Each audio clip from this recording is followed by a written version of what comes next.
Good morning, governors, esteemed guests and colleagues. I am Marco Grech and it is my honor to welcome you on behalf of the governors of the Central Bank of Malta to our third seminar on the bank's Financial Stability Report for 2023, titled Financial Stability in a Highly Uncertain Global Environment.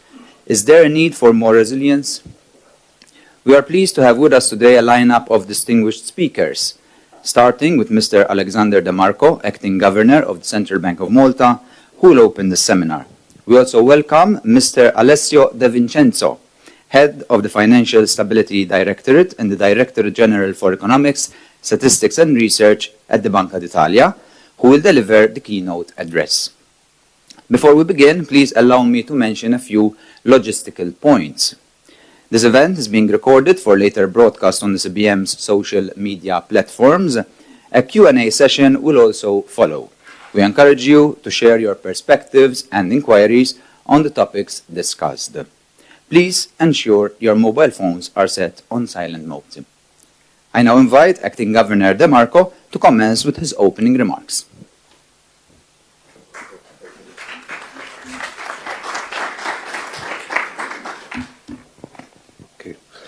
Okay, esteemed colleagues, distinguished guests, ladies and gentlemen, good morning to all. I welcome you to our annual seminar, now well established in our events calendar, on the highlights of our flagship report on financial stability. The theme, as Marco mentioned, chosen for this year is financial stability in a highly uncertain global environment, and we pose the question, is there a need for more resilience? Shocks that affect the world economy are not something new, but what has changed over the past couple of decades is that the frequency of such shocks seems to have grown, and this is probably partly a reflection of heightened globalization and hence greater interconnectedness between various economies across the globe. This is, after all, a natural consequence from the theory of comparative advantage in international trade developed by the economist David Ricardo in 1817. If nations specialize in what they are most productive in or best at doing, and then trade to acquire goods and services, this would simply imply greater interlinkages among economies so that idiosyncratic shocks in one jurisdiction would be transmitted to varying degrees globally. The pandemic experienced in 2020 has been a great example to illustrate the risks and consequences of globalization. And it is no surprise that after such experience we have seen the emergence of terminologies such as onshoring, friendshoring, and nearshoring creeping in the parlance of a number of politicians, disguising a form of protectionism in the name of resilience, but which ultimately mean the scaling back of globalization and benefits stemming from more free and fair international trade. Nevertheless, we continue to live in a highly globalized world, characterized by volatility, giving rise to a need to adapt to navigate in such waters. In such an environment, the goal of maintaining financial stability becomes even more critical and challenging. Although the pandemic is well behind us now, its drawn-out effects on economies are still unwinding to some extent, while new threats have emerged, especially from heightened geopolitical risks, initially triggered by the invasion of Russia in Ukraine and subsequently by conflicts in other parts of the globe, a greater incidence of frequency of ecological disasters arising from climate change, as well as technology disruptions. Amid such geopolitical uncertainty, as well as the unwinding effects of the pandemic on supply chain disruptions and shifts in consumer preferences, inflation surged, straining the purchasing power of households, increasing input costs for businesses, and raised significantly debt servicing costs to governments, especially after the strong rise in debt levels in efforts to cushion the effects of the pandemic. However, following the strong response of monetary policy inflation has been subsiding sharply, offering some relief and the potential easing of pressures on the global economy. Yet, interest rates remain relatively high, which affect both consumption and investment spending. At the same time, the lagged response of wages for households to recover their lost purchasing power, which were met by slimmer profit margins, and that after these had increased somewhat during the high inflation period, coupled with higher debt servicing costs, will add further pressures on businesses, thereby increasing their risk of higher default rates. This in turn could impact households if higher default rates translate into job losses or softer labor market conditions. It is therefore crucial that we remain vigilant and continuously evaluate how these developments could impact our financial system, assess its resilience to such shocks, and ensure that macroprudential policy remains appropriate. This is even more so relevant in the local context, given the limited transmission of monetary policy by parts of the domestic financial system, particularly the banking sector, as the domestic bond market, particularly in the sovereign space, has been very responsive to monetary policy developments. The limited transmission of monetary policy domestically by the banking sector is not without consequences, as it is likely to have been a factor in sustaining inflation and property prices above its long-term average. This contrasts very much with the decline that we have experienced in overall inflation, which has come down now to around 1.4% in the case of the RPI, and is also a very big contrast with negative inflation in house prices in the euro area, for example. The view so far is that despite the high uncertainty and volatility surrounding economies and their marked effects on the financial sector's profitability, asset quality and solvency, the risk of a systemic crisis has subsided as the financial system is stronger, also thanks to the tighter regulation introduced in the aftermath of the global financial crisis of 2008 and 2009. Temptations to loosen such regulations tend to emerge in such times, but should be strongly resisted. However, the strengthening of the financial system has, in turn, triggered discussions among policymakers on the stance of macroprudential policy, specifically as to whether this should be relaxed given that the financial cycle seems to have turned, as well as the recent positive track record of the financial system's resilience amidst current risks. This issue is being raised in our choice of theme for this year's seminar, and I hope that in the course of the seminar you will be convinced that it is not the time to be complacent and relax our stance. Uncertainty is a constant in the real world and even higher in a globalized world, and the risks and impacts resulting from it are not to be underestimated.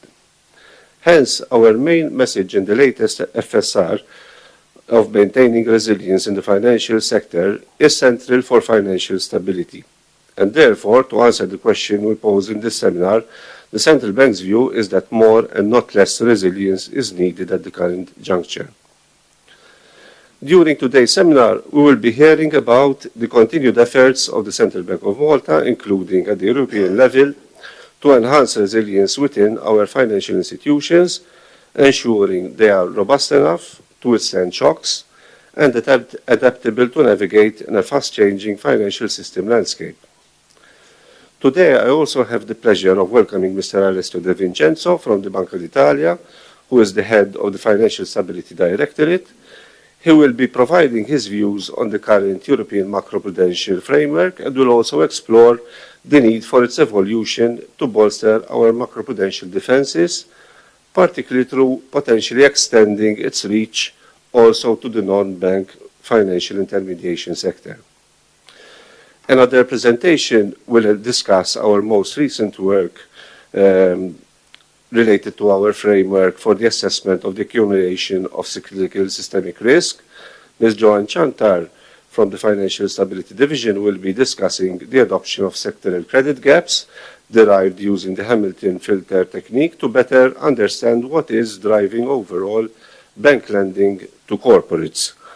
This work complements our current toolkit and serves as a useful input to our policymaking process. The Financial Stability Report sheds light on the staff's continuous work to strengthen the resilience of our financial system.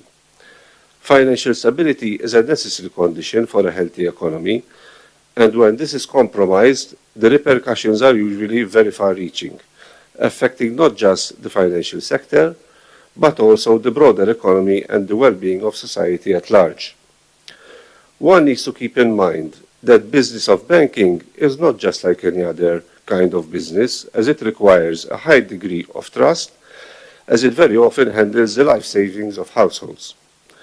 This becomes particularly evident in times of a bank failure, as it impacts usually a multitude of households, both as depositors and borrowers, and indirectly through impacts on businesses, underscoring the unique and critical nature of banking, and hence the need for regulation and strong and intrusive supervision.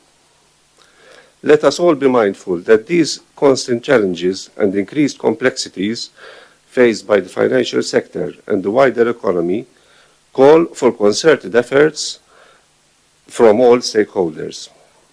With strong collaboration, eagerness to innovate, and firm commitment to deliver, we can together build a financial sector that is not only resilient to shocks, but also capable to foster sustainable economic growth. I thank you for accepting our invitation and encourage an active participation, and perhaps it is best that without further delay to give start to the seminar and look forward to a fruitful discussion. I now invite Mr. Alan Kassar, Chief Officer Financial Stability, to deliver the key highlights of the 2023 Financial Stability Report. Thank you.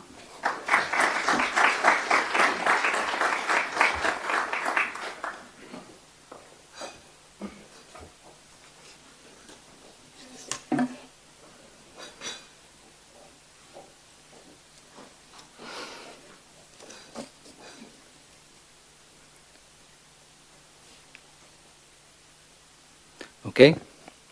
Good morning, Acting Governor, Deputy Governors, distinguished guests and colleagues. Welcome from my end as well to our third Financial Stability Report seminar. And I thank you from my end as well for accepting our invitation. We always look forward to this event. As customary, I will be presenting the key highlights of the report. So I will be starting from the macroeconomic environment which the financial sector faced in 2023, as this will give the context to the whole analysis afterwards. We'll then look at the main financial sector developments that took place in 2023, and also I will be supplementing this with more recent information, recent data that we have available, and also provide some outlook where applicable. Then I would like also to spend some time on credit dynamics. This has been given a lot of prominence even in our Financial Stability Report, and it is obviously reflects also the importance of credit provision in the domestic banks' portfolios. And then to conclude, I will highlight the key takeaways and discuss their implications for policy. So, starting from the macro, as I said, in 2023, the domestic economy continued to enjoy an overall benign environment, which basically was characterized by strong growth, low unemployment, and an inflation rate that, although still at high standards at that time, high levels, it had already started to be reined in. In fact, the annual inflation on the HICP standard declined from a high of 7.4% in October 2022, and now in July it's 2.3%, and according to the bank's latest projections, it is expected to keep on coming down. Despite the pressure on consumer purchasing power due to this high inflation environment, the sustained economic growth in Malta and the low unemployment boosted the performance of the domestic financial sector, which continued to recover from the aftermath of the pandemic. On a global scale, however, the macroeconomic landscape continued to be overshadowed by mounting geopolitical risks and persistent uncertainty. So together with inflation that is still above target and the persistent high interest rate environment, these basically are the main ingredients to increasing potential risk to financial stability. Indeed, weaker than expected growth, particularly in Europe and the US, and we've already started to listen to sort of more lackluster narrative in certain areas. These can affect significantly the performance of the financial sector in both the banking and the non-banking sector, and these also might trigger a reassessment of risks in risk premia in certain asset classes, which in turn could fuel or amplify negative second-round effects in the economy. So at the very outset, the main message here is that resilience should not be taken for granted, and that because basically it is the best response we have in the face of such uncertainty. So moving on to some key headlines in terms of performance for the sector in 2023. The report documents a vast array of indicators, but obviously here I will stick to the headlines because they suffice to give the overall picture, which is a picture of good health. Basically, starting with profitability, you can see that profitability on the left-hand panel increased quite substantially in 2023, with rate of return on assets increasing for both the core and the total sector, and they exceed the EU average. And also, obviously, for the core domestic banks, the rate of return more than doubled when compared to 2022, and it also increased for 2024, the first half. So basically here we see, you know, an increase, a progressive increase. However, in 2024, we've seen a slower pace for this increase. And obviously our outlook is that the numbers for profitability will stay in this vicinity, although given the strong performance in the first half of this year, it might surprise us even on the upside.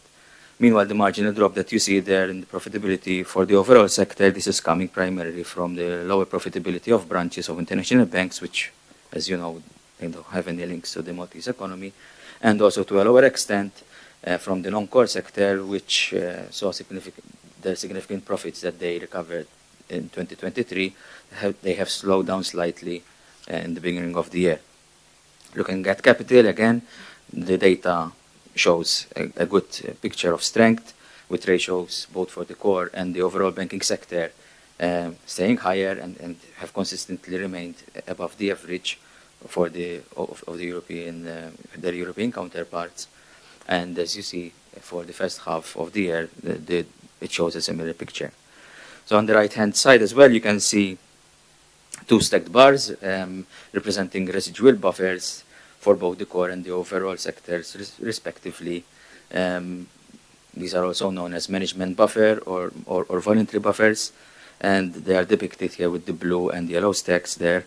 Basically, they are what remains after you take away the regulatory capital requirements of the two banking groups, so the red bar underneath.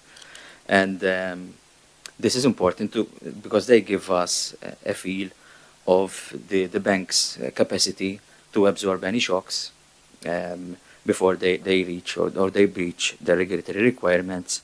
And it is also, it gives us insight as well on the capacity that the banks have to accommodate any tightening in policies, being from the micro supervisor or from the macro, which is us. As can be seen by the yellow and the blue bars together, we take them together, both core and all banks together, on average show healthy levels of voluntary buffers at 5.6 and 8% respectively. We add them up, and the positive buffers remain even when you take into consideration MREL requirements. So when you take just the blue, the yellow stack there, the yellow box, they still remain at around 2.1 and 5.5% respectively. So the key takeaway here is that basically the banks have a healthy headroom, which is being fueled by the increasing profitability that I already mentioned, and also their prudent dividend policies. And this is something that we have commented in the past, and we keep comment as a bank. We do encourage to stay the course in this type of strategy. However, one must also keep in mind that Here I'm referring to averages, so these are overall figures. That means that there are banks that are running relatively lower voluntary buffers, and here the main message is for this institution to remain vigilant and double their efforts to create more capital headroom, because ultimately this is a relatively cost-effective way to bolster their resilience and hence support also the long-term value of the company. Moving on to asset quality, again, good numbers here. You can see that the NPL ratios have been coming down for both the household and the corporate sectors, and that is mainly coming from the resident portion. As a result, the resident NPL ratio fell to 2.3% in 2023 and remains in that vicinity for the first half of 2024. Despite these positive trends, if you look at the NFC NPL ratio, it is still high in relation to European averages. For example, the European average is around 3.4%, and here NFC NPLs are still at 5.4%. And also, as I said again, this notion of here talking about averages, it means that there are banks that exhibit higher rates than this. And also, which is linked to this, is the fact that a significant portion of the stock of NPLs is comprised of sectors that are quite correlated together in view of complementary trends in their activity. So they have complementary activity amongst them, or as well also common collateral channels. So for example, if you take construction, real estate, and the accommodation sectors together, they comprise around half of this NPL stock. In turn, and this is something that Ms. Chantar will also be going into, so I don't want to steal her thunder, but I think it's important to mention this. These same sectors are exhibiting signs of overheating in terms of their cycle. So this is something that we need to watch. In terms of liquidity, there isn't much to say. I mean, it's the same strong picture here of liquidity, and it has been kept higher than the EU average consistently. But speaking of liquidity as one of the strongest points in the banking sector, I think this is specifically what drove our stress testing team this time around to be more rigorous on liquidity and address questions such like, for example, what would happen if such liquidity buffers had to deteriorate to a point that it will affect solvency. So we have introduced in this edition of the FSR a liquidity solvency channel. So it's to simulate an SVB case sort of with a parallel scenario where liquidity dissipates to a point where unrealized losses start to materialize.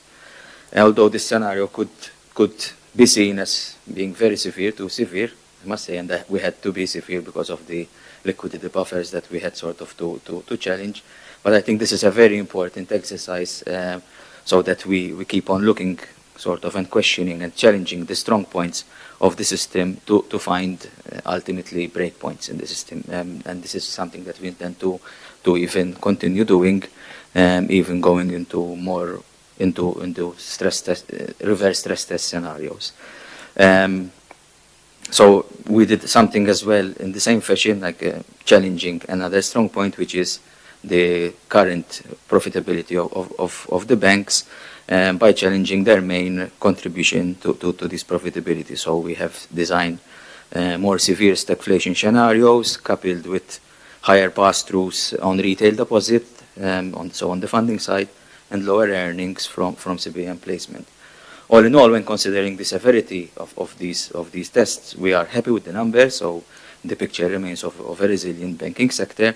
Obviously, the more severe the test, the more breakpoints you find, and obviously individual bank vulnerabilities start emerging. This is why we do this. It's a normal sort of result. And these results also are slated to be discussed also with the MFSA from a micro perspective to exchange views in this regard and sort of maximize the value of the work that we do there as well. As you know, the FSR does not focus exclusively on the banking sector, although obviously given the significance of the sector, it takes the lion's share of the publication. However, we've continued to expand also in the coverage of the non-bank financial sector. We are including more and more dedicated boxes for these sectors, and we intend even to expand further going forward. The report, in terms of the analysis, documents a very good performance as well for the domestic-oriented insurance undertakings and the funds industry. The domestic, okay, because we focus on the domestic-oriented undertakings here. So we see good headlines in terms of solvency and profitability for insurance, although, as you can see, the life insurance business has felt more the brunt of the high interest rate environment due to lower premium achieved, and also their exposure, the relatively higher exposure to fixed income instruments, to longer dated bonds. At the same time, the funds sector continue to operate with very low levels of leverage and high liquidity ratios. So even there, good performance. And also, another point is that I would like to highlight sort of that in this edition of the FSR, we have also updated a study on the footprint and the composition of on the non-bank financial institution sector, the MBFI sector. And this update reconfirms the difference in the sort of footprint of the sector depending on the definition that you use. So if you use the aggregate definition of the sector, it gives you sort of a totally different picture from when you zoom into those entities that exhibit bank-like characteristics and also therefore exhibit or propagate bank-like risks. So what we call the narrow measure, it gives us a totally different picture. So for example, when we take the broad measure, Malta is put in the second place in terms of the relative size of the sector and the overall assets of the financial system. But when you take the narrow measure, we go to the other end of the spectrum. Just to give you an idea of the scale that we're talking about here, if we had to scale by GDP, the broad measure equates the sector at 3,500% of GDP. But then when you take the narrow measure, this goes down to 88%. So you can see sort of this shrinkage in focus when you take sort of a more risk-based approach. And the key takeaway here basically is that despite the size of this sector, on aggregate, when you look at the narrow measure, financial stability risks are very much contained. So as I said, I would like to spend some time as well talking about credit cycles and what these mean in terms of credit dynamics. So starting from a high-level perspective here we're comparing the growth rates in credit between Malta and the euro area, which, as you can see, they reveal a very diverging pattern. So focusing on the period following the ECB's monetary tightening, you can see a significant attenuation in credit activity across the euro area in total, with rates attenuating even to close to zero, whilst the credit growth in Malta kept growing at even rate exceeding the pre-tightening phase. So the main takeaway here is that the Maltese credit cycle is still on an expansionary path and was largely unaffected by the ECB's monetary policy. This is something that the acting governor has also mentioned in his opening speech. This is, as he said as well, a product of the low pass-through in Malta. Such diverging trends are also very much in line with what we're seeing on the bank lending survey. So the main thrust here is that the euro area banks tightening their credit policies, while the Maltese banks have kept them unchanged. And these diverging trends are also at the core of what we have been doing in this past year, and also what we are doing at the moment to really understand better the sources of these cyclical risks, because it is very important for us to understand exactly what is happening, because it is a prerequisite for an adequate policy response if the need arises. So I'm going a bit into more detail now. As I said, we've been doing a lot of work to identify cyclical risks in Malta and also considering any links to the structural vulnerabilities as well. This is a very important link. So the structural and cyclical aspect of risk, it's a very important aspect of macroprudential policy. It is the result of mounting discussions at policy level at the moment, because as our thinking develops further, we are finding it harder sort of to distinguish between these two types of risks in terms of how to target them when it comes to policy prescription. And hopefully I will succeed sort of even in this presentation to highlight this close link between these two sources of risks in Malta, because it's an interesting case. So looking at the sectoral split here, you can see some credit dynamics at a sectoral level, starting from sort of the bigger picture. We can observe persistently high growth rates in mortgages, with even double-digit rates between the latter half of 2021 and the beginning of 2023. And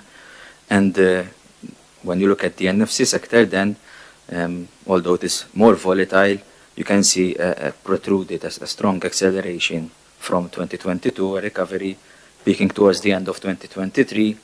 And even though more recently it has slowed down again, growth rates are still quite robust. And given that the NFC credit here, we're talking about a number of sectors. At the end of the day, we're just seeing an aggregate here. It is also worthwhile to look at sectoral decompositions, such as the one I'm showing on the right.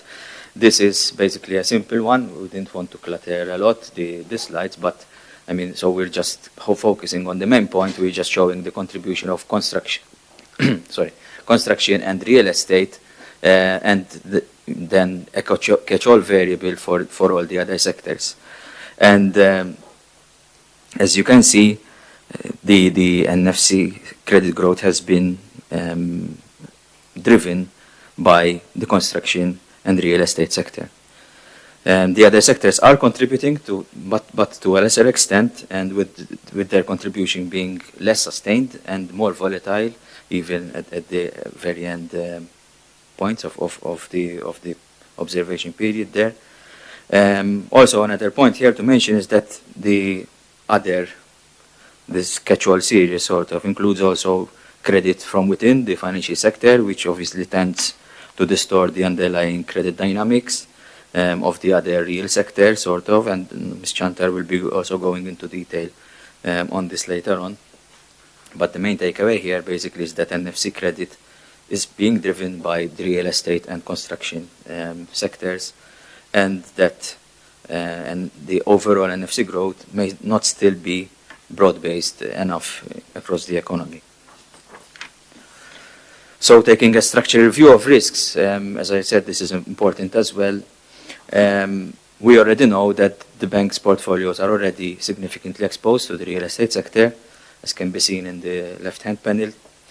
Together, the mortgage and commercial side of real estate accounts for around 68% of the total bank's loan portfolio. Hence, obviously, sustained, elevated, or even worse, excessive credit growth in this sector will only exacerbate this concentration risk. And from the numbers that we're seeing, this is what the direction of travel that we're seeing happening. So higher concentration risks. This is even more relevant if credit to such sectors is seen to be overheating. And I will leave this to Ms. Chantar to show us the work that we've been doing on this front from our side. But for now, I will just focus on the aggregate credit gaps, which are a standard measure to show credit cycles. This is a gap decomposing household and the NFC sector here. And it is based on a semi-structural model, so it's not based on an HP filter, which is more of a standard approach, but for us it's less relevant for the Maltese case. And as you can see, in the most recent cycle, the gap turned positive from the latter half of 2019, peaking towards 2021, and which is again on an upward trajectory. The gap, as you can see, is largely dominated by the mortgage sector. This is the first time sort of that we're seeing from the available data that we have, where the household sector has dominated the cycle. But also there is a non-negligible component coming from the NFC, and this is widening as well. So the signs of an overheating cycle are there. And the question is about its sources now. The risk posed by mortgages, as you know, we've already taken action there, and we have enacted Directive 16 from the demand side to bolster resilience from the borrower-based side. We have also introduced the sector systemic risk buffer, which targets mortgages specifically. So we have been active there. As for the NFC components and the general trend and direction of the gap, this is, it depends now on the ongoing work that we're doing, and we're doing a lot of work here, as I said, including also a review of the most appropriate tools that could be used in this scenario, also given, as I said, the duality or commonality in the sources of structural and cyclical risks in Malta, which are basically coming from the same sources.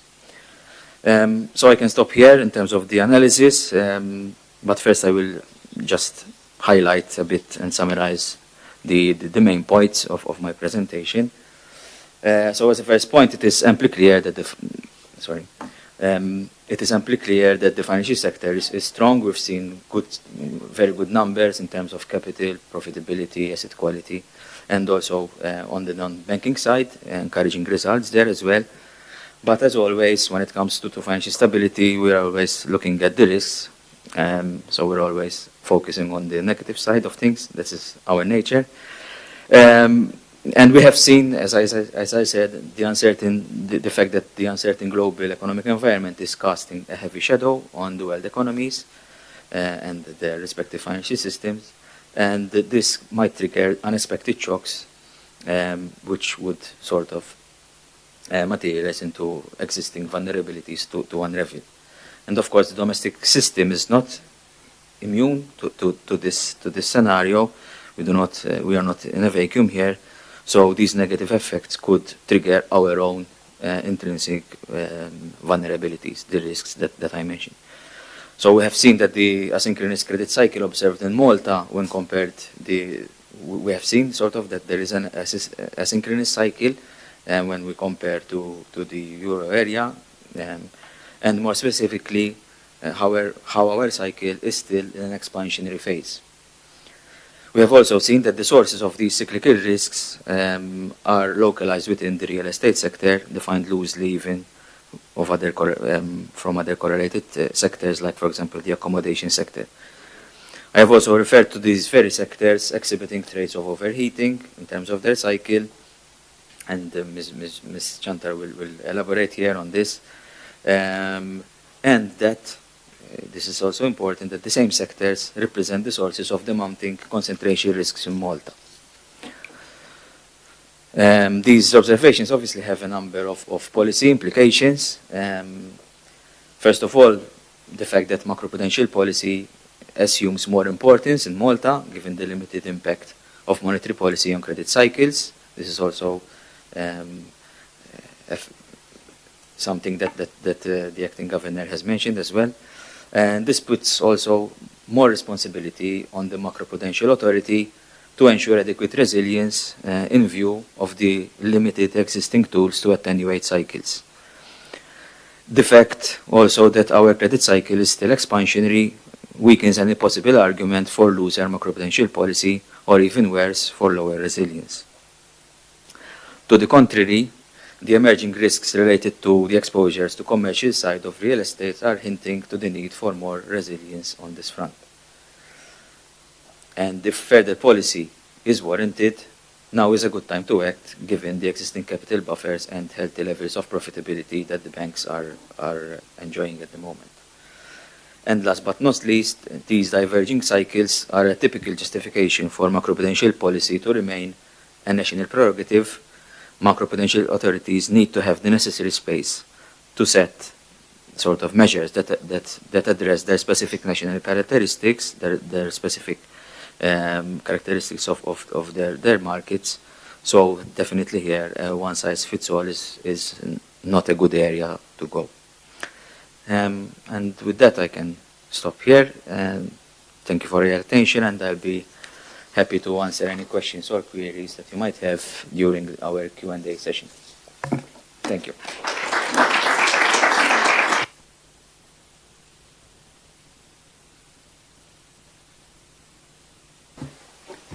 Thank you, Mr. Kassar, for your insights on the Maltese financial sector. We'll now proceed to the keynote speech of the seminar, and it is my privilege to introduce Mr. Alessio De Vincenzo, Head of the Financial Stability Directorate and the Director General for Economic Statistics and Research at the Banca d'Italia. Mr. De Vincenzo, the floor is yours.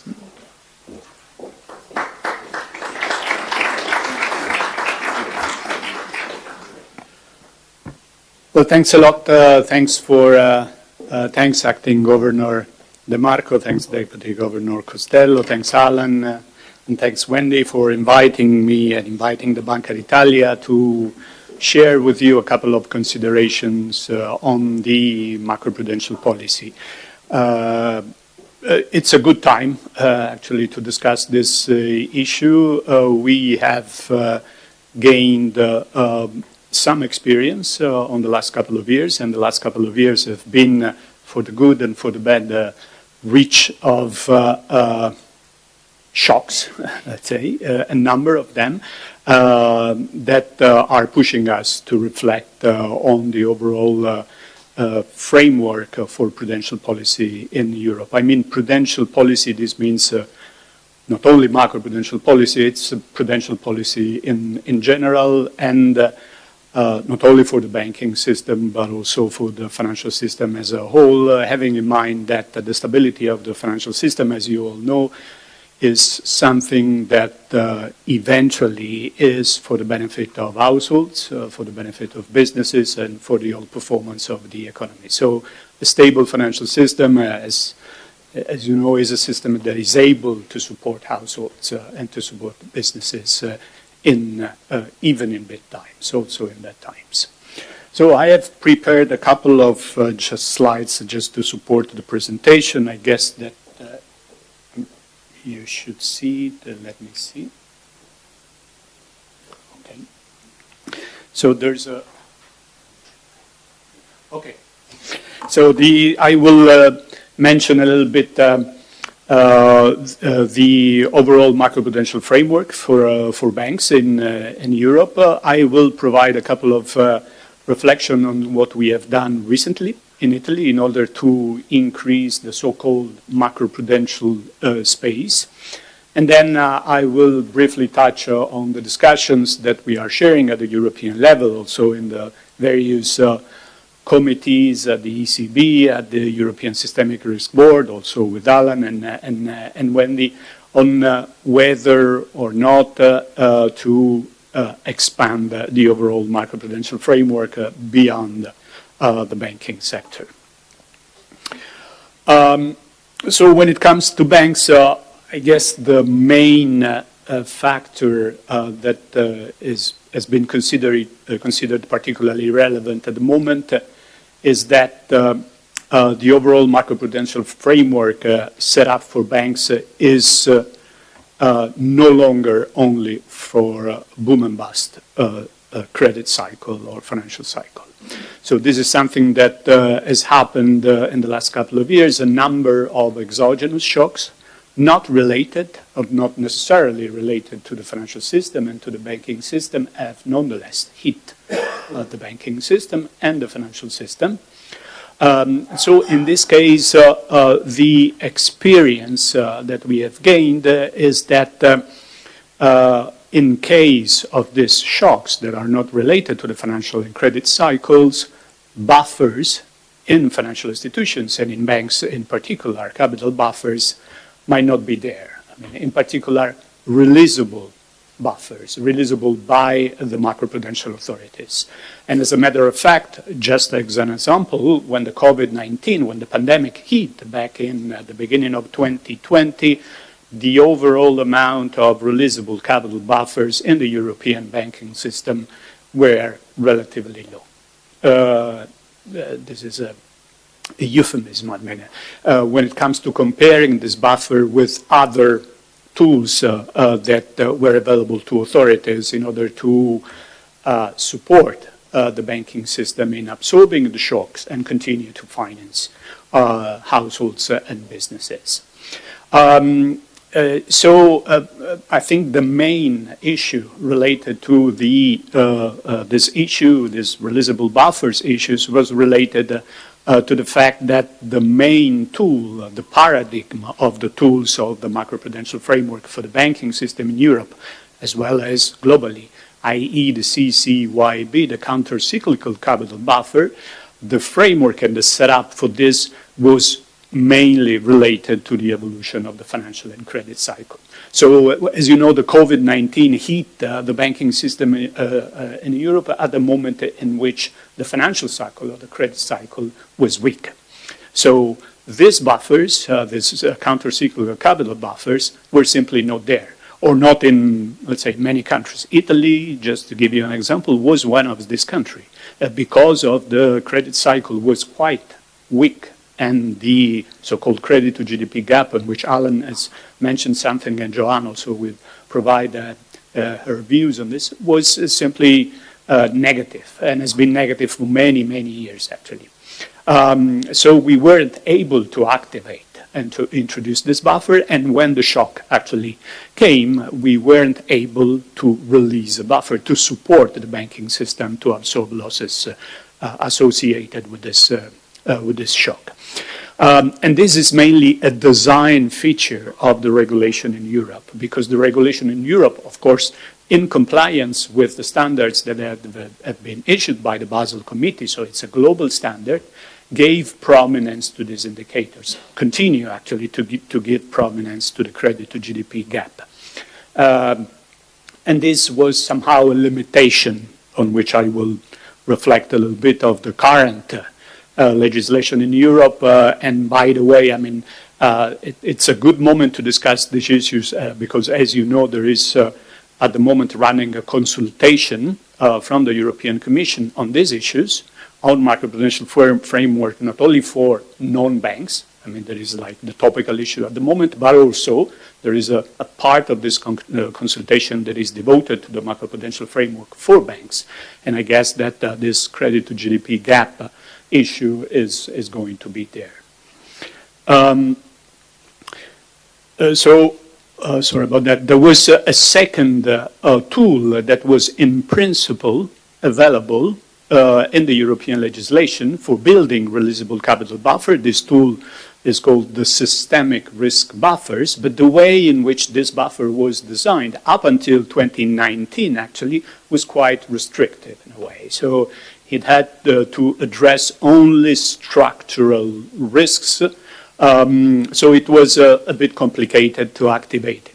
After 2019, actually, this changed a little bit with some tweaks and adjustment to the regulation. So since then, actually, this tool can actually be used in order to address any kind of risks that is not already covered by other tools that are there in the overall regulation. So the flexibility of this tool has actually been increased. And that's why, I mean, eventually we have decided to make use of this.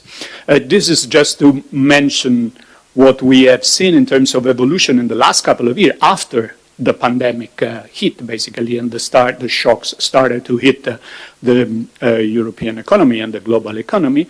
The fact that even if the legislation in Europe gave provenance to credit to GDP gap, a number of countries, actually, many countries, I'd say the majority of countries, started to activate the CCYB even with a weak credit cycle or financial cycle. So as you can see from this chart, a number of countries that have activated this CCYB are in a negative space of the credit to GDP gap. There is a minority of countries that are quote-unquote compliant with the instruction coming from Basel and coming from the European legislation that the CCYB can only be activated when the credit to GDP gap is above a certain threshold, and this is like 2 percentage points in particular. So a number of macroprudential authorities started to move in a way independently of the fact that in principle the legislation was not suggesting the activation of the CCYB, with a tool that, as you know, has been now named the positive cycle neutral CCYB. So the idea of activating this releasable buffer when risks are neither high nor low in the system. So it's somehow a base buffer that should be there even when risks are not particularly high. And this is like a map, in a way, of the countries that have formally, let's say, activated a tool that they have called a positive cycle neutral CCYB in Europe. But there's an increasing number of this country. The main reason that these authorities used when activating this tool was based on the strong capital position and profitability position of banks.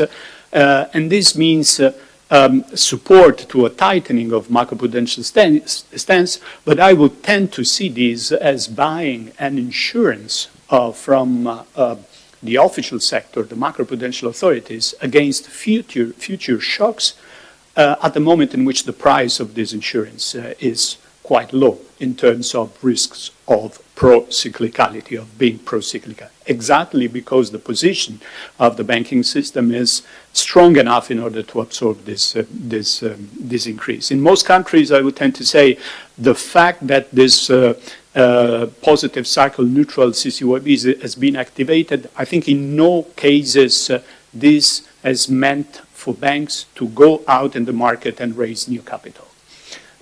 This has never happened so far. The capital was already there under the heading of the management buffer or voluntary buffer that Alan was mentioning before.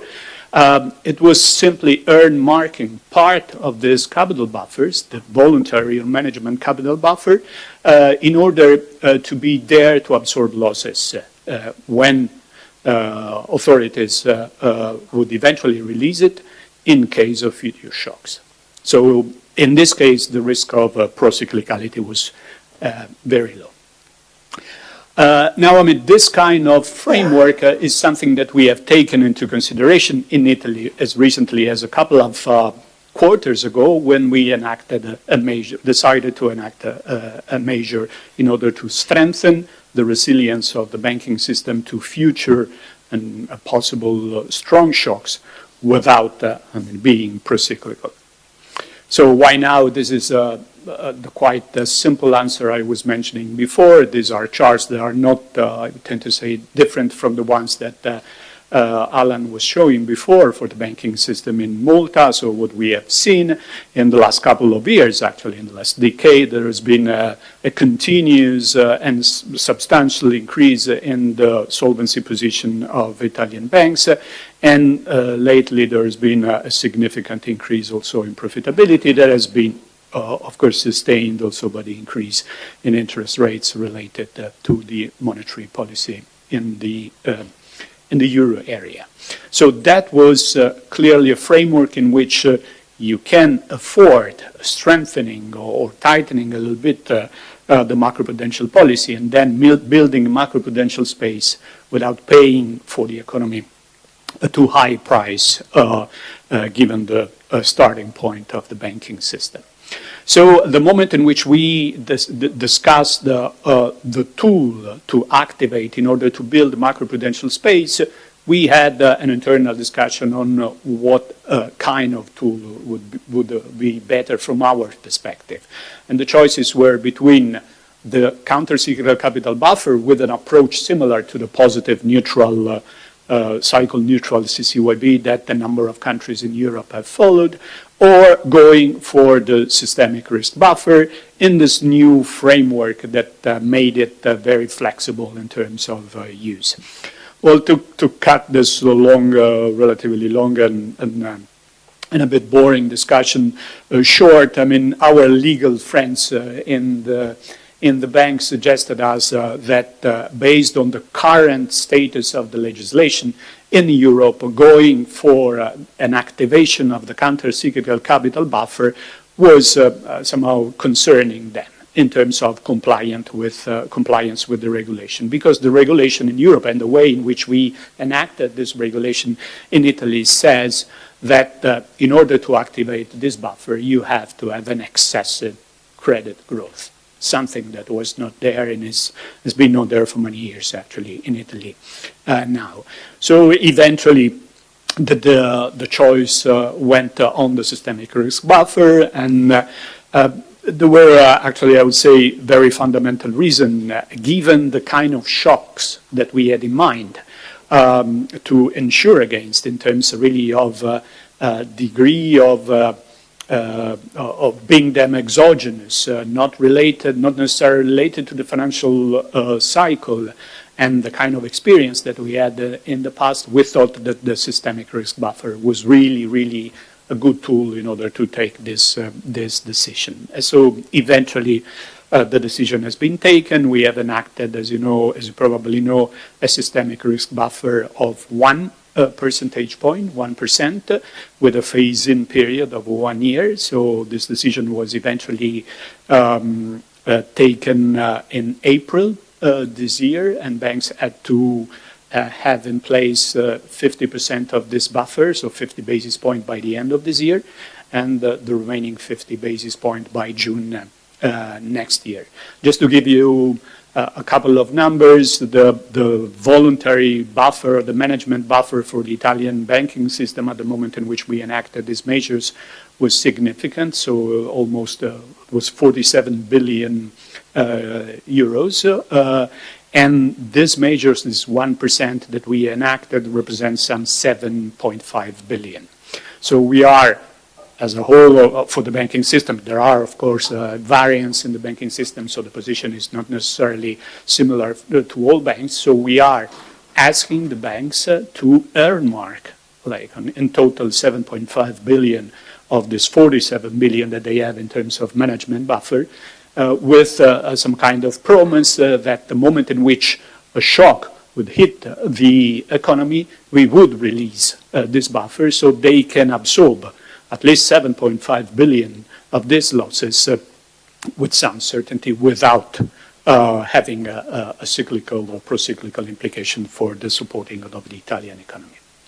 The way in which this we calibrate, there's for those of you that are interested, we have published a paper, of course, supporting this decision. The way in which we calibrated this number, we came out with this 1%, is based on 3 pieces of analysis that have been subjected also to consultation with the banking industry.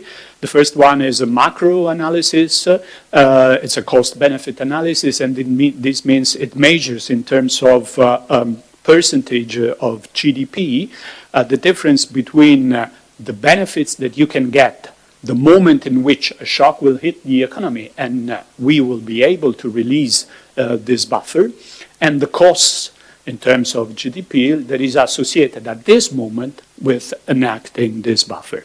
And this difference is depicted in the chart that you see, and says that the net benefits, so the difference between the benefits and the cost in terms of percent of GDP, reaches some kind of maximum with a systemic risk buffer or a buffer between 1 and 2%, actually. So this was the first piece of evidence that we used. The second one was simply a study of the historical losses of the Italian banking system over the last 50 or so years. So in this case, in bad times, we observed that the losses of the banking system as a whole were in the surrounding of at least 1% of their risk-weighted assets. And this was a second piece of evidence. And the third one was simply an impact assessment that we undertook at the moment in which we enacted the decision. So on a bank-by-bank basis, we measured actually the impact that such 1% would have had on the overall performance. And we found actually that with a 1% number, this was the, let's say, ideal number to make this buffer releasable by banks, to use it by banks without breaching any kind of capital requirement. You know that for sure, let's say in the banking side, there are a number of different capital requirements coming from the prudential side, from the risk-based, non-risk-based, and from the resolution side. They overlap sometimes, so banks are using capital also for different purposes on this. With a 1%, we were sure that at the moment in which the buffer would be released, this could be used by banks in order to absorb losses without breaching any of this capital requirement. So this was the piece of evidence that supported our decision. Now, I will move to this second part of the presentation, and I will take just a couple of minutes more on the discussions that are undergoing at the moment on macroprudential policy behind banking. You know very well that the MBFI sector, and Alan also was mentioning this, in Europe as well as globally, has continued to grow in recent years. Both at the global level and at the European level, the assets now that are in the hands of non-bank financial institutions are higher in terms of absolute values with respect to the assets that are in the hands of banks. Of course, the MBFI sector is a very diverse sector. There are a number of different institutions, nothing that can be compared with the banking sector as a whole, but nonetheless, the financial assets that are now managed by these institutions have grown significantly. And this approach for the macroprudential discussion for MBFI has targeted, let's say, a number of possible areas. The most prominent one is the discussion that we're having on investment funds. As you know, there has been a discussion on money market funds. There have been examples of stress in money market funds, especially outside of Europe, in the US, but there are also been pressure on the investment fund and money market funds in Europe as a result of the recent shocks. So the usual suspects that have been indicated as potential vulnerabilities for these sectors are related to liquidity and the liquidity mismatch, the kind of transformation that some of the funds undertake, especially the ones that are investing in liquid assets, like corporate bonds funds and real estate funds. The use of leverage in some cases. We have seen that in Malta, like also in Italy, the use of leverage is not particularly high, but there are some instances and some type of funds for which this is important. Interconnectedness with the other players in the financial system, and in some cases, concentration of investment. So the point on which the discussion is now going on is to concentrate the reflections on the overall data setup. We need to have data and more granular data in order to base discussion on possible macroprudential framework, consistency at the overall international level, because this is really a global issue, and we need to take a common approach. Availability of tools. There are some tools also in the micro, let's say, domain, and part of the discussion is how to not necessarily introducing new tools, but just reorienting some of them, in particular on the liquidity side, in order to take into account also some macroprudential or systemic perspective, and of course cooperation among the different authorities that are responsible for supervision and regulation in the financial system. The FSB at the global level, the Financial Stability Board, is working on this. It has been working for some years, actually, with some result, but the work plan is still going on. There are discussions also on market infrastructure and on this issue of central clearing, especially when it comes to government bonds. This is a very topical issue at the moment. As you know, the government bond markets in Europe, like in any countries, is a topical market. Is a market on which many of the transactions and trading activities take place. Is a kind of benchmark. So the liquidity in this market is fundamental. There have been examples in which pressures have been there, also with, for instance, the LDI episode also in the UK. There are discussions in the US. The US has just enacted a reform that is really a very topical reform of the government US securities market with movement towards a central clearing. So the issue is how to incentivize in Europe moving from bilateral clearing on this trading towards central clearing. There are trade-offs, advantages and disadvantages on this. Of course, I mean, we think, and the discussion made me think, that with a central clearing from a financial stability perspective, this would be for the good, let's say. Of course, I mean, this means that also the supervision on central clearing infrastructure, on CCP, central counterparties, should be strengthened, and this is part of the discussion that Europe is having at the moment. There are two views. One is mandating central clearing, and the other one incentivizing moving from bilateral to central clearing with, let's say, some kind of penalty system for bilateral rather central clearing. And I mean, when it comes at least to our view, we tend to think that an incentive-based system rather than a mandated central clearing would be what is needed at the moment in Europe. And of course, I mean, there are different markets. Europe, I mean, the government bond markets in Europe are really diverse, and so there are certainly country-specific issues and country-specific structure of markets of government bonds that should be taken into consideration. Finally, I mean, there is this general discussion about the approach for the overall prudential regulation, I would tend to say, entity-based versus activity-based. We come from a story of entity-based. Now, also thanks to the digital transformation of the financial sector, this borders between the various subsectors of the financial system are becoming more and more blurred. There is this view that, of course, you have to try and regulate an activity independently of the financial institutions that undertake this activity. Of course, this is easier said than done because all the structure of regulation is based on entities.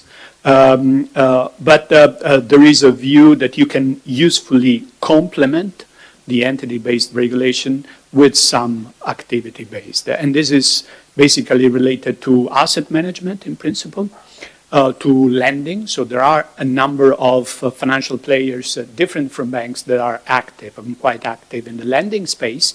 So the idea is that also for those players, you should enact some kind of prudential regulation that is not that different from the one applied to banks when making this the lending activity, and on the central on the clearing market. And here also on this space, it's important to have this discussion. This is part of the consultation, by the way, of the European Commission. And finally, I was mentioning also the supervisory coordination and the consistency of action. I mean, this is something that is very important, starting from developing this common regulatory language. I mean, the kind of reaction that we normally get from the financial industry, especially from the non-bank financial institutions, is that we are diverse. We have different business models. You cannot treat us like you do for the banking system, which is quite homogeneous in this, and this actually makes sense. So starting and develop this common approach based on these differences in business model and no one-size-fits-all approach is something that is particularly important. Well, I think I can close here. I hope I went not too much over time. Though thanks a lot for the attention. Thanks for listening.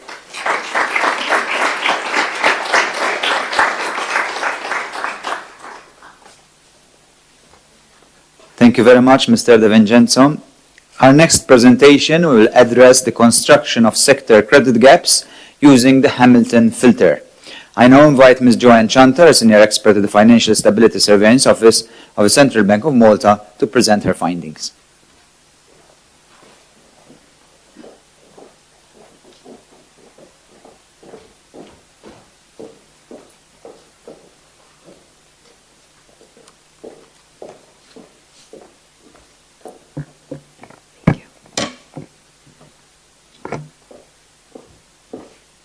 So thank you for the introduction. Good morning, everyone. Today, I will be presenting a new approach to determine excessive credit growth in Malta. This work has already been published in the latest Financial Stability Report, so this presentation will build further on that material. Before we start, I would like to first explain what we mean by a credit gap. This chart is showing the actual credit gap that I will be presenting today. The teal line shows data on actual credit, and the red line shows the expected amount of credit as estimated by the model, which can be interpreted as the trend. In our case, this trend is based on the Hamilton filter, a method which I will be explaining later on. The difference between the two, so the difference between actual credit and the trend, represents the credit gap, which is shown by the gray bars. This can be either positive or it can be negative.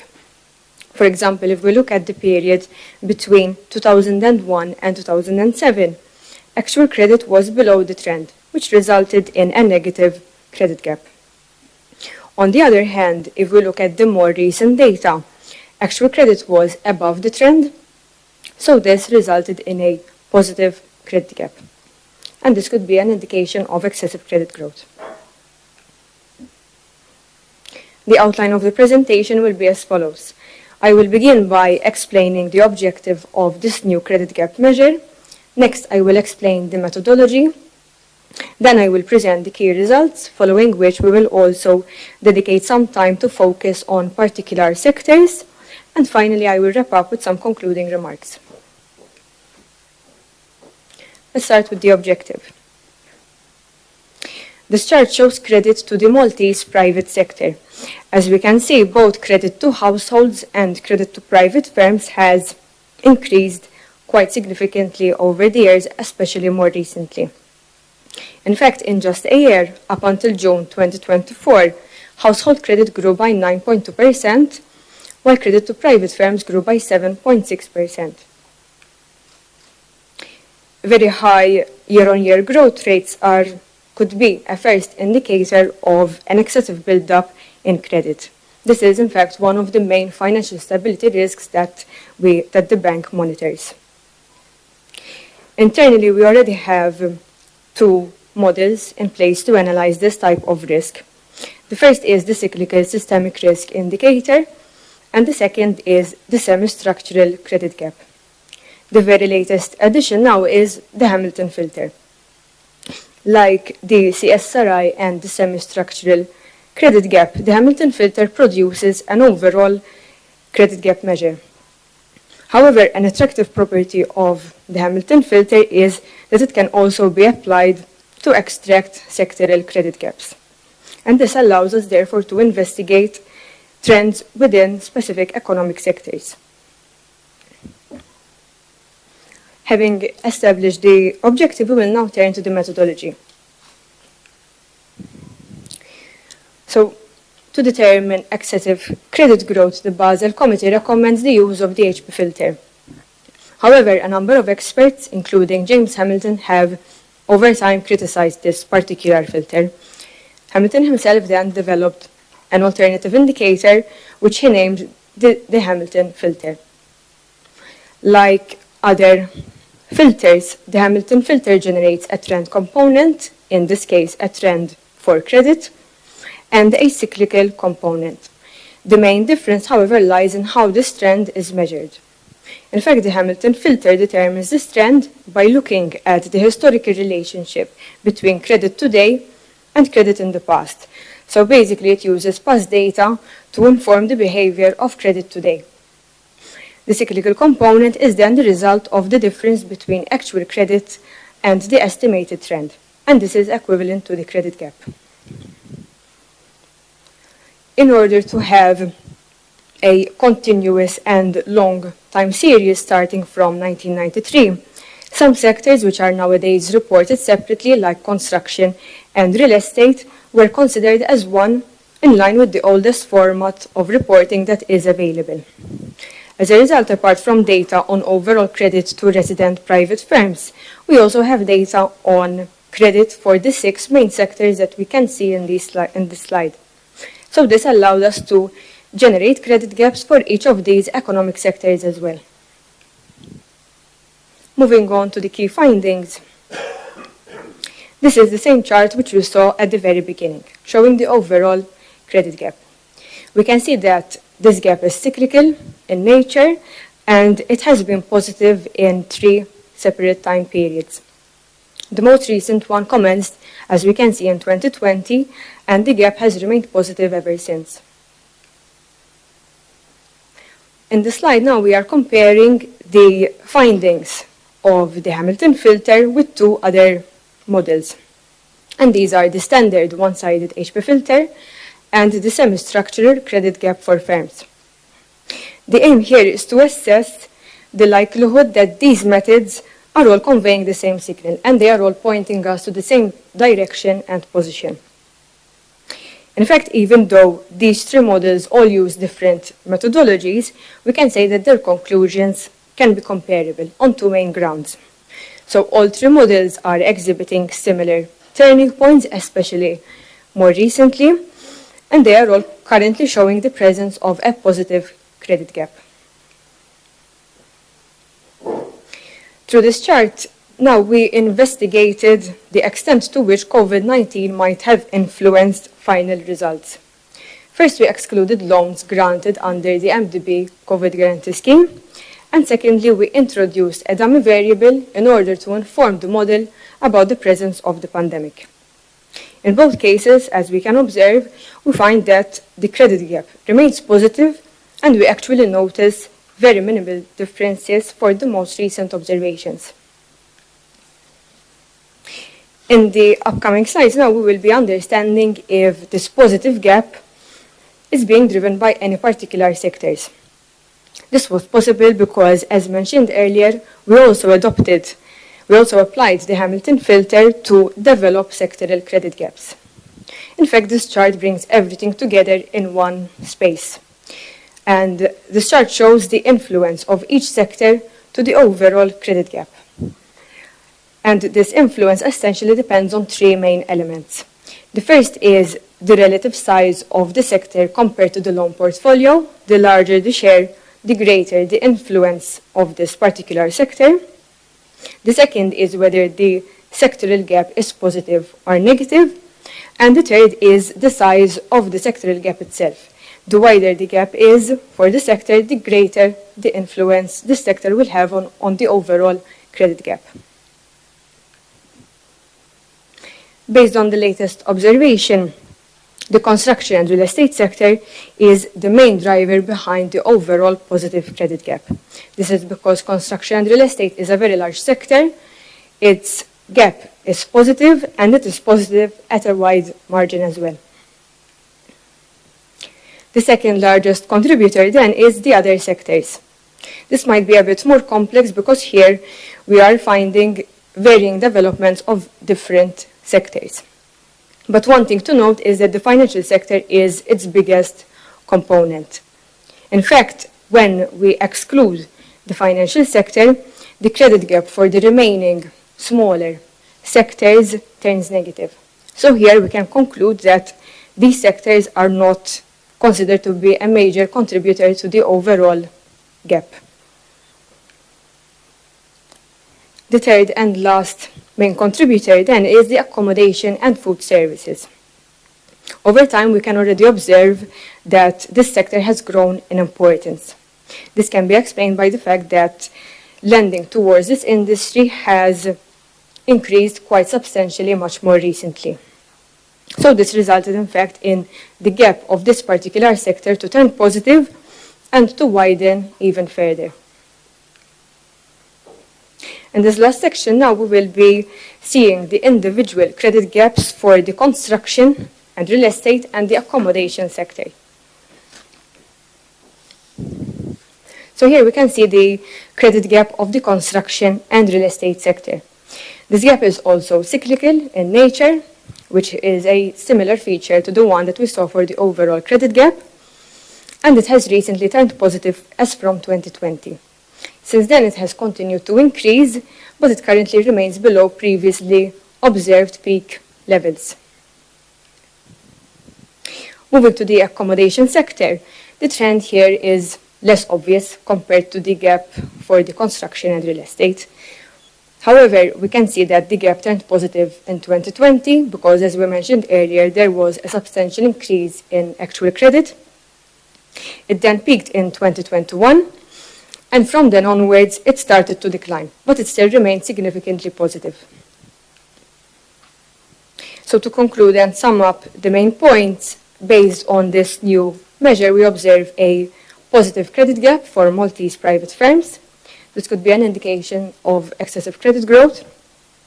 Upon further investigation, then we found that this is being driven mainly by two sectors, the construction and real estate, and to a lesser extent in comparison by the accommodation sector. This brings me to the end of this presentation. I hope you found this informative, and I would like to thank you for your time and for your attention. Thank you.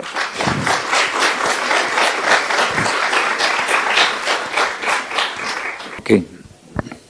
So maybe we can now come to a conclusion for today's event. I would like to invite Mr. Oliver Bonello, the bank's Deputy Governor for Financial Stability, to share his closing remarks.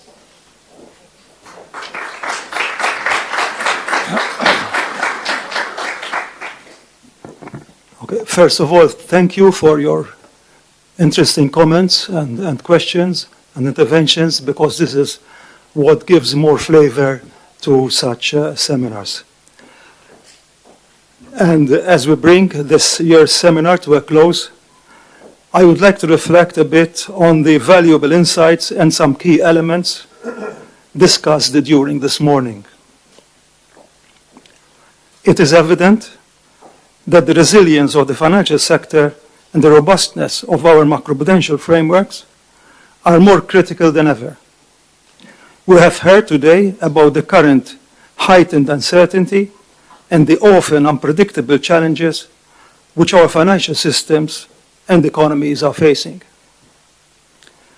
This leads me to the important concept of adaptability.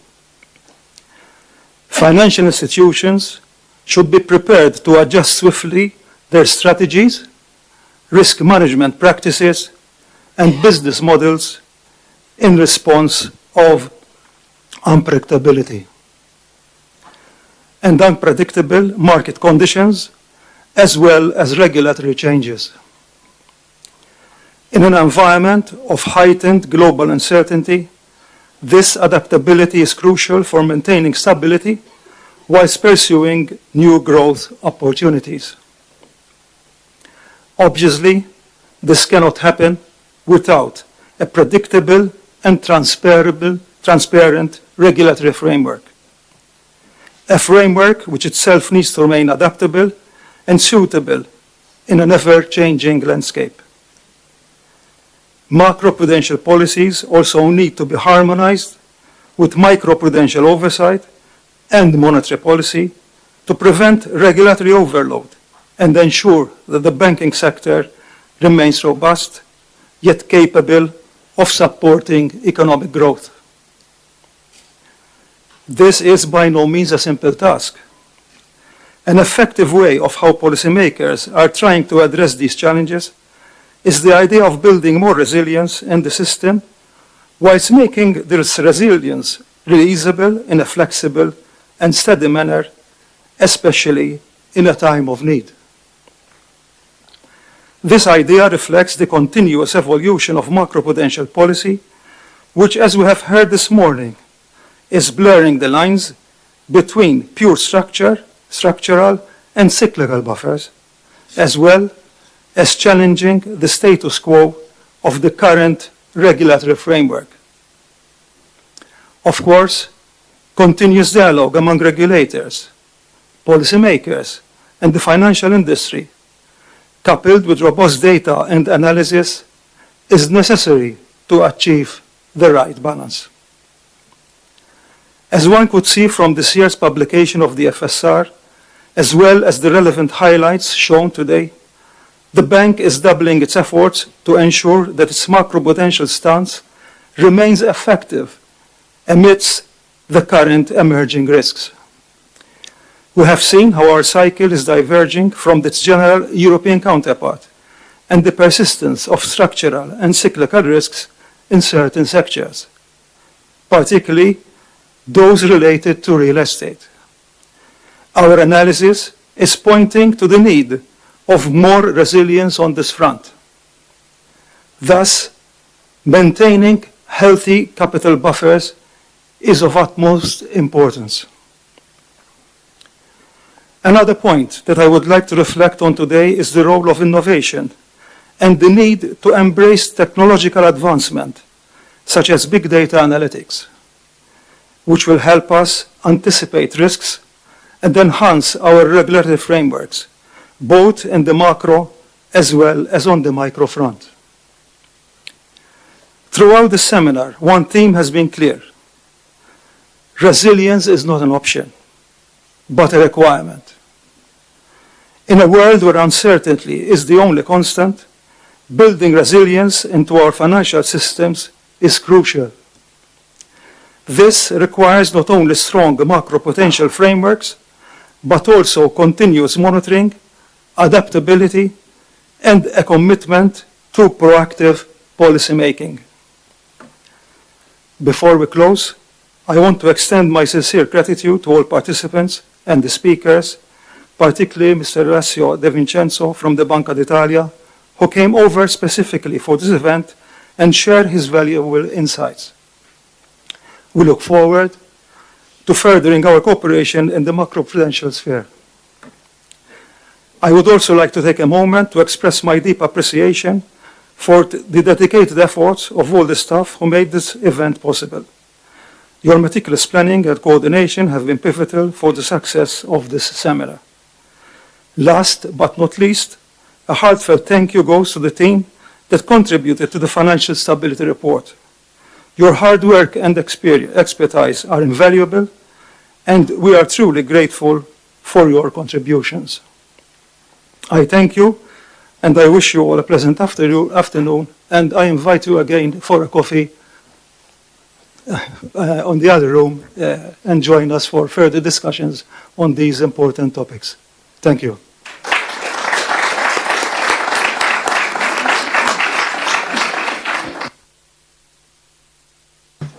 Thank you very much. Thank you very much, Mr. Bonello. Ladies and gentlemen, this is the end of the seminar. I thank you once again on my behalf for your valuable contributions and also for your attendance. May I remind you that this event will be recorded and will be available on the bank's social media channels later on. I wish you all a pleasant day. Thank you.